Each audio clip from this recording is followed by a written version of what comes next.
Tarehe 21 ya mwezi wa 10 mwaka 1961, muda mfupi kabla ya uhuru huko mkoani Morogoro, familia ya Mzee Kambi iliweza kupata mtoto wa kiume, Bwana Hashim Kambi, na leo tasnia ya filamu inaomboleza kifo chake.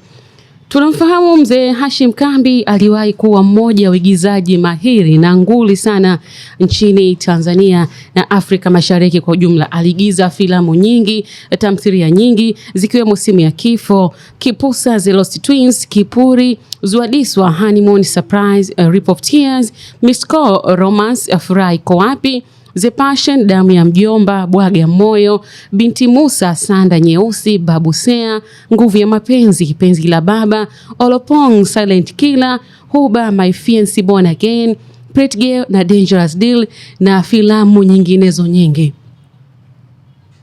Tasnia pia iliweza kumfahamu kupitia unakilishaji wa sauti kwenye tamthilia za pale Azam TV, akiigiza baadhi ya sauti za waigizaji mahiri kupitia tamthilia za nchini Uturuki, yani wanaita dubbing. Tasnia ya filamu imeachwa alama kubwa kutoka kwa Mzee Hashim Kambi kwa sababu alijizolea umaarufu mkubwa kupitia uigizaji wake mzuri, na kupitia kazi zake ameacha alama ya kudumu kwenye mioyo ya watazamaji wengi, huku akichukuliwa kama mmoja wa waasisi na walezi wa vipaji vipya na tasnia ya filamu nchini. Siku ya jana ya tarehe 27 ya mwaka 2026 ya mwezi huu hapa wa 4, kupitia sauti ya msemaji wa shirikisho la filamu nchini Coletta Raymond, alizungumza na kutoa taarifa za msiba za Mzee Hashim Kambi, taarifa ambayo ilitia simanzi kwa watazamaji wa filamu na wapenzi wa tasnia ya filamu nchini Tanzania. Baadhi ya maneno ambayo aliweza kuzungumza msemaji huyu Coletta Raymond, alizungumza msiba wa mzee wetu Hashim Kambi huko pale Tabata Kimanga kwa mtoto wake anaitwa Lulu, na siku ya kesho shughuli zote zitafanyika kuanzia saa 7 mchana katika msikiti wa Maamuru Upanga, na tazikwa majira ya saa 10 jioni katika makaburi ya Kisutu, Dar es Salaam. Marehemu ameacha mke na watoto. Msemaji shirikisho la filamu Tanzania Coletta Raymond aliweza kuzungumza hivyo.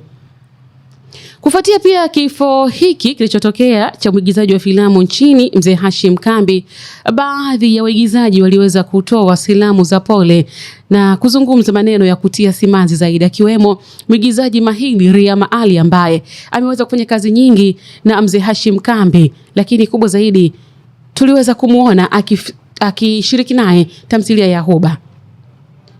Riyama aliandika maneno haya: Inna lillahi wa inna ilaihi rajiun. Mwenyezi Mungu awajalie msamaha, awajalie makazi mema ndugu zangu katika kazi. Amin, amin, amin. Namshukuru Mola kwa maisha yenu mlioishi hapa duniani. Nina mengi ila sijui nianze wapi. Naishiwa la kusema na kuombea kaka, safari yako ikawe nyepesi. Ukipokea kitabu chako kwa mkono wa kulia, amin. Mmechangulia mbele za haki, nasi tupo nyuma yenu. Hakika kifo ni usingizi mzito sana da.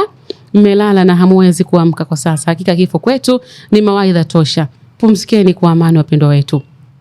Lakini pia baadhi ya waigizaji wenzake akiwemo Mzee Chilo walizungumza mengi ya simanzi na kuzungumzia alama ambayo ameiacha Mzee Hashim Kambi. Na leo Tanzania, tasnia ya filamu, Afrika yote tunasikitika kwa kifo hiki cha Mzee Hashim Kambi ambacho kimeacha pengo kubwa na kimeacha simanzi kubwa kwa wafuatiliaji wa filamu nchini, lakini pia kwa wafuatiliaji wa tamthilia nchini kote.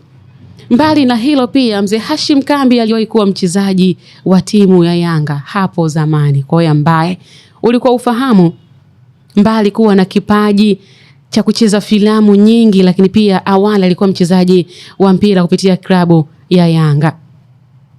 Bwana ametoa na Bwana ametoa. Jina lake lihimidiwe. Inna lillahi wa inna ilaihi rajiun. Kwake Mwenyezi Mungu tutarejea. Mimi ni Sami Baby na hii documentary fupi kuhusiana na mzee wetu Hashim Kambi. Hakika natoa pole kwa tasnia ya filamu, natoa pole kwa watazamaji wote na wafuatiliaji wa filamu nchini Tanzania na Afrika kwa ujumla.